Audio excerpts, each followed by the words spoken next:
Once upon a time, and not so long ago, Lincoln woke up and started another normal day. So normal, in fact, that no one that morning had any reason to believe it'd be anything extraordinary. The day so far didn't carry that strange feeling in the air that tells you something is about to go wrong. It just felt like any other day. That's exactly what August 23rd, 2011 felt like in Lincoln. It was an ordinary morning. People were heading to work, doing the same routines they'd done hundreds of times. Coffee machines were running, kids were getting ready for school, people were checking the time, grabbing keys, walking out the door without thinking twice about anything unusual. Because there was no reason to. Nothing about it suggested that within a matter of minutes, Lincoln would find itself facing one of the most dangerous situations in modern history. And then, in a single moment, everything changed. Not in a way that gave anyone time to react. Nope, instantly. And just like that, a normal day turned into something else entirely. For the next 40 hours, Lincoln would live in a kind of suspended reality, caught between two outcomes. One that would pass, eventually fading into memory, and one that would have left a permanent mark on Lincoln forever. Every town has places that sit just outside your attention. You pass them all the time, but you don't really think about them. They're part of our background, right? The invisible systems that make modern life possible. Industrial yards, storage facilities, rail lines. They're not exciting or scenic or places people go out of their way to notice, really. They're just there. In Lincoln, one of those places sat near 9th Street, a propane facility. It didn't look dangerous or dramatic. There was no sense from outside that anything dangerous was happening there. It was just another piece of infrastructure, quietly doing its job. The kind of place you could drive past 100 times and never give a second thought to. And that's exactly what most people did, right? They drove past it and ignored it. You never imagined it could become the center of something really serious. Because places that aren't supposed to become stories, they just sometimes stay invisible. So on the morning of August 23rd, everything at the facility started out as routine. Workers were doing their jobs, equipment was being checked, processes had been followed countless times before were happening again. And at some point, morning, a worker climbed on top of, a propane rail tank car, and there was nothing unusual about it. It was part of the job, performing checks, taking measurements, preparing for unloading. It was something that had been done over and over again without incident. He wasn't rushing or responding to an emergency. There was no reason to think that this is dangerous at all. He was doing something familiar and predictable. And that's what makes moments like this so unsettling, right? Because they don't happen during chaos, they happen during routine. And at some point during that process, propane was released. Not in a dramatic explosion or in a way that immediately signaled disaster, right? Just enough to gas entering the air to create a dangerous situation. And then something incredibly small happened, a spark. And most likely static electricity, the same kind of static that shocks you when you touch a metal surface or makes your hair stand up when you take off a sweatshirt. The kind of thing you normally ignore. I think it was from shoes, according to the OSHA report. But in that moment, it was enough. The propane ignited and instantly the situation changed. What had been routine became dangerous, and what was once controlled became unpredictable. And something once safe was no longer safe at all. For most people in Lincoln, this event would unfold over time. They would hear about it. They would see smoke rising in the distance. They would watch it develop throughout updates and news reports. But for the person standing on the tank, there is no time or warning or buildup for that matter. Just a flash of time where everything changed. Heat, fire, shock, a sudden shift from normal to dangerous that happened, faster than what the brain could fully process. He was burned in the incident, but he survived. And somewhere in Lincoln, there's a person, who remembers that moment, in a way no one else does, that's for sure. Not as a headline or something they heard about later, but as something that happened directly in front of them. Something they experienced, right? Something they lived through. As the fire spread, it became very clear, that this was not a small incident. This was a propane rail tank car holding tens of thousands of gallons, actively burning, and it wasn't alone, right? There were additional rail cars there too. additional propane, a facility containing huge amounts of fuel, and suddenly this wasn't just fire.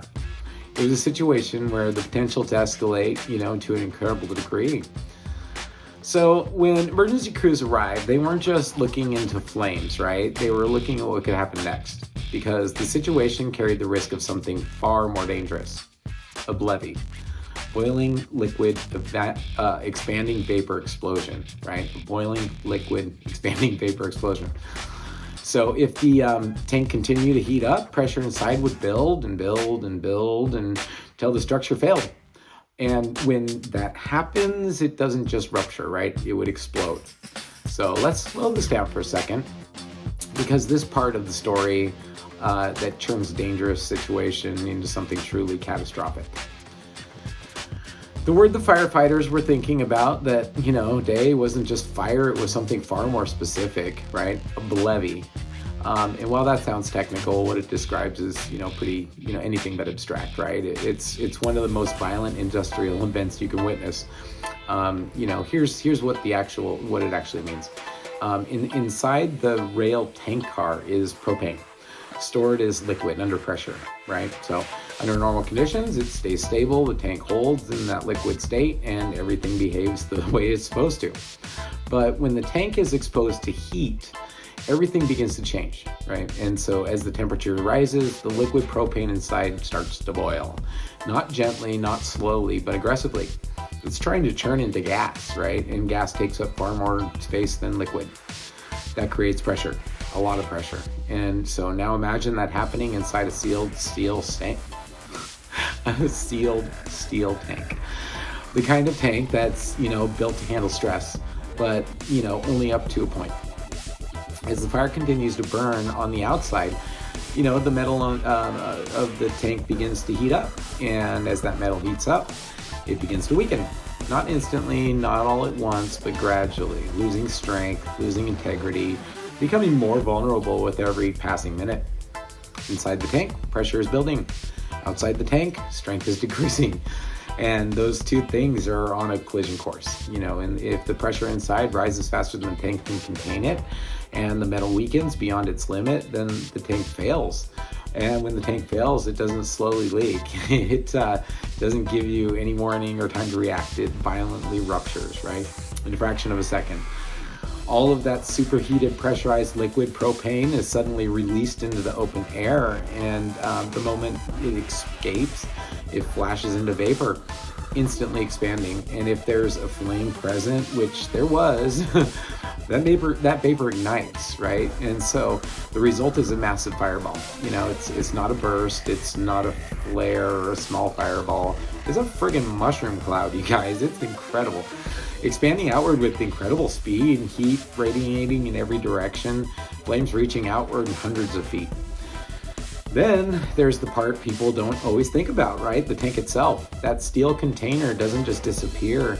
It tears apart. Fragments of metal are thrown outward with enormous force, sometimes hundreds of yards, even up to a mile in extreme cases like this one.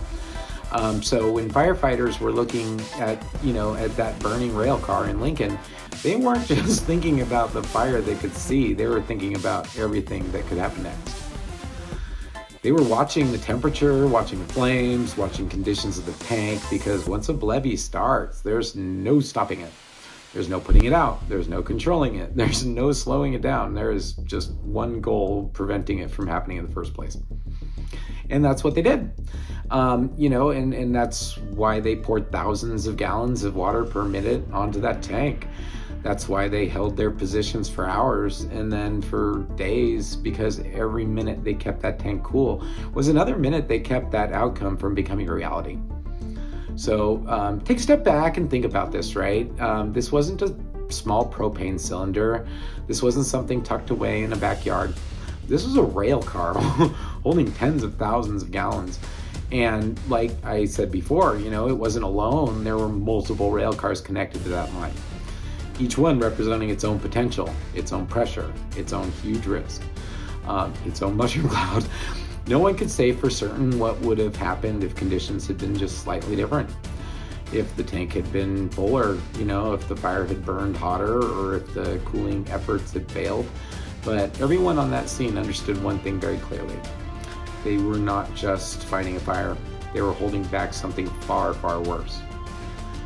At that point, the decision became clear, right? Evacuate. Not just a few homes, not just a small area, 1 full mile radius, which went, just about to Sun City, around Joyner, to Ferrari Ranch, and up around Bosquet area.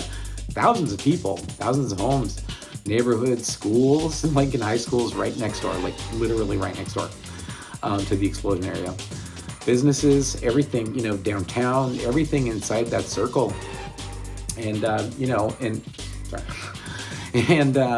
here's the thing about evacuations, right? They don't happen in a clean, organized movie-style sequence where everyone calmly grabs a suitcase and walks out the door. They happen in real life, which means confusion, hesitation, questions that don't have answers yet. So for some people, the message comes through clearly: emergency alerts, police going to door, sirens in the distance, a sense that something serious is happening. For others, it starts with something smaller: a phone call from a neighbor, text message, quick knock on the door. Hey, I think we're supposed to leave, and that's when, reality sets in. You're standing in your home and, looking around and, and you have to decide what matters. Do you grab important documents? Do you grab photos? Do you grab clothes? Do you grab things you can't replace? Or do you just leave? Because here's the part no one wants to say out loud at the moment. You don't know if you're coming back. And that changes everything. Some people move fast: keys, wallet, phone, kids, pets, boom, out the door. No second guessing, no looking back. Others hesitate, right? They walk into another room, then another, and they open a drawer. They stand there for a second longer than they should, trying to decide what matters most. Because when you don't know what's about to happen, everything suddenly feels important. You remember things you haven't thought about in years. Photo albums, keepsakes, that one box in the closet that never got around to sorting through. And now you're standing there thinking, do I take this? At the same time, you're thinking, how much time do I have? Outside, the situation is escalating. Inside, people are making decisions in real time. Some grab too much, some grab almost nothing. Some forget things they'll think about later. So pets are loaded into the cars, dogs that don't understand what's happening, cats that don't want to be caught, carriers coming out of closets, leashes getting tangled, people calling out names, trying to gather everything that matters just in a few minutes. Kids asking questions, right? What's going on? Are we coming back?